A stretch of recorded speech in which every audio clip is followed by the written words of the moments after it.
What's up, y'all? Wanted to check in and give a bit of a debrief after yesterday's debate.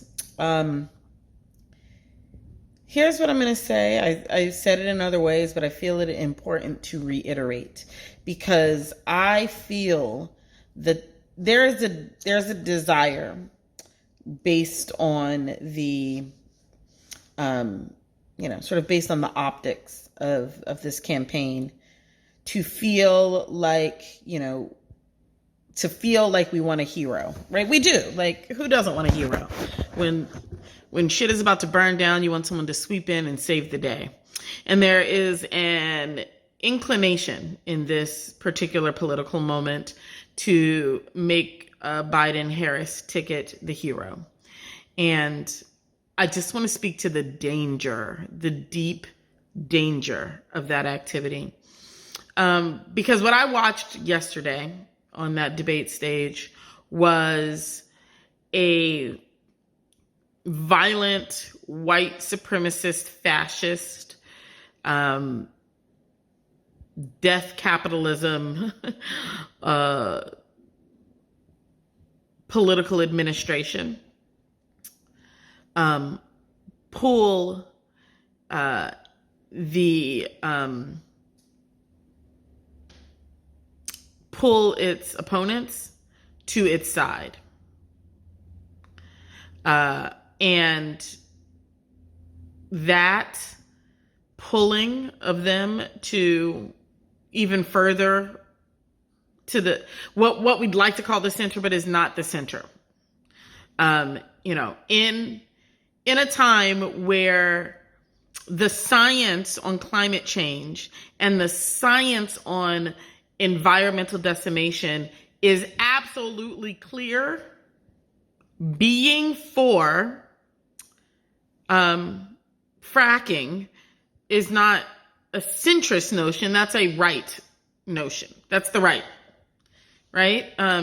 In a moment where it is abundantly, unapologetically clear that the American policing industry and criminal justice system is like unapologetically murdering and then unapologetically acquitting the murderers of Black people, that it is a racist system that does not work. And so proposing to tinker with it, to sit down with the police and everybody else, and to have the police take implicit bias training is to be to the right? Because again, to propose anything less than changing these systems at this point is to not be aligned with reality. And the only reason we would not be aligned with reality is because there is a commitment to maintaining the status of the United States inside of its own delusion. That's the only reason that we would be arguing, debating about whether or not the particular changes that need to happen actually need to happen. And so I said this before. I said, Trump wants to return us to 70 years ago and Biden wants to return us to 15.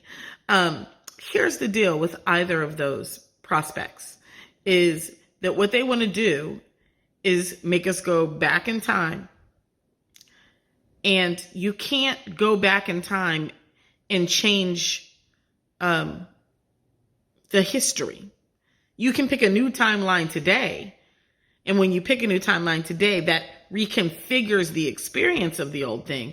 But you can't go back in time and change time from this point, right? Like you can't decide to go backward and then think you're going to end up any place other than exactly where you are right now. And so we are looking at going backwards to end up exactly where we are right now. And because time has the energy of being sped up, if you haven't noticed that, right? January was hella slow, and then we were slingshotted into the rest of this year and all the calamities therein. Time is sped up, which means when we go backwards, we're going to get to this point even faster. We're going to get to this point real quick. And so here's what I'm offering. And, again, I want to be really specific about saying, that I am saying vote. I am saying vote for the lesser of two evils. But I am going to say that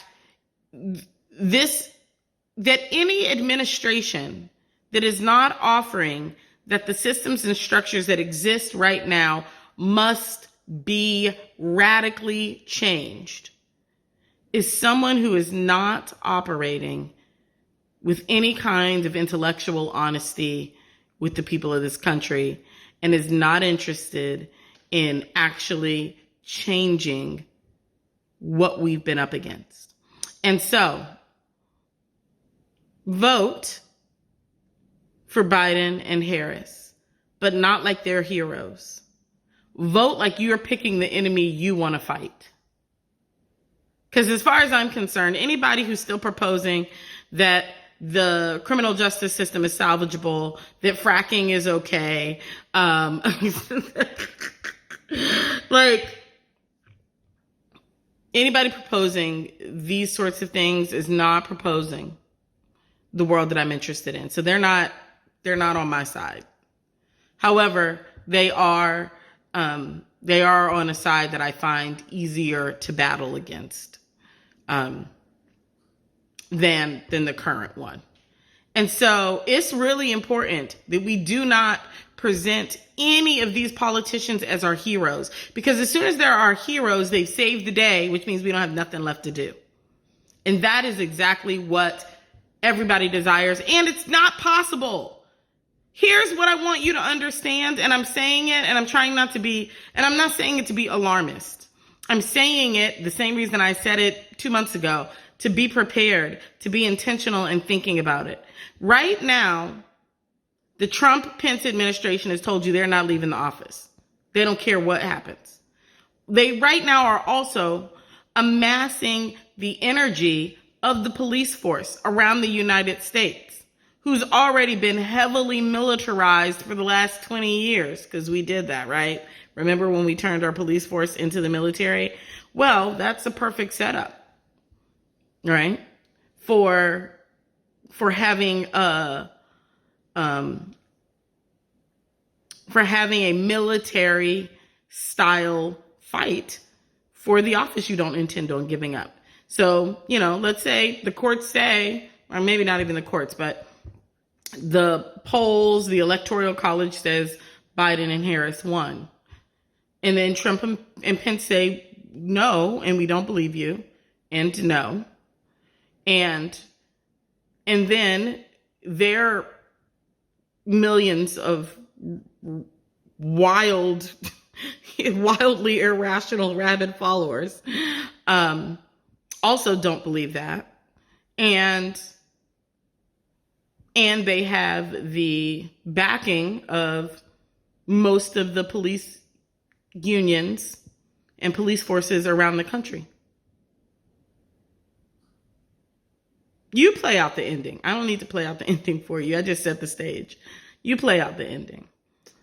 So, act like you know that this can't be patched up. We're not about to seal up the hole on this Titanic. It's going down. It's going down. And I invite us to figure out what we want. What are we going to fight for? What are we demanding? And how do we amass the power and energy to not forget that we are indeed on a sinking ship, and it doesn't matter if you swap out the captain. The shit's going down. And so consequently, we might want to get real strategic about how we plan to survive these rocky seas we're about to be dumped into. And that, we can tell the captain to change course. But be clear, both of the captains, the one that's at the helm right now and the one that, we are trying to vote into office, are both going in directions that are not going to save this ship. We are going to save it. And we are going to save it by deciding the direction it needs to go into and demanding that and mutinying on the vessel. So, I keep being afraid to say it, and then I'm just like, I'm not going to be afraid to say it because we need to be honest and we need to be telling ourselves the truth. And so be strategic. Vote because you are indeed voting for the lesser of two evils, because you want to fight the lesser evil. It's easier. It is easier. And we want to create the conditions for an easier fight. It'll still be difficult because the only reason that fight is easier is presumably because those people don't have as far to come to get to sense, as far as I'm concerned. The reason it's harder is because they are not so extreme, which makes it much easier for the rest of us to be lulled back to sleep. And as soon as we're all lulled back to sleep, the world goes back to what it was. And then we find ourselves here again in the very near future. Because that's a karmic cycle.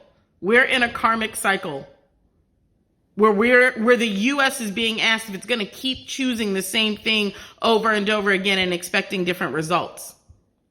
Or if we're going to interrupt this particular karmic cycle by making a totally new choice about how we show up to it. And so, no, the new choice isn't whether or not we keep Trump or Biden. That's not the new choice. The new choice is what we do when the option is to go back to sleep. That's the karmic choice. That is the did you learn your lesson? That's what the universe wants us to figure out. And so I hope we're willing to do it. I hope we're willing to get out of this particular karmic cycle and into possibility, into a brand new possibility. Wherever we're going, it can't be backwards. Ain't nothing back there, y'all. All right. Bye.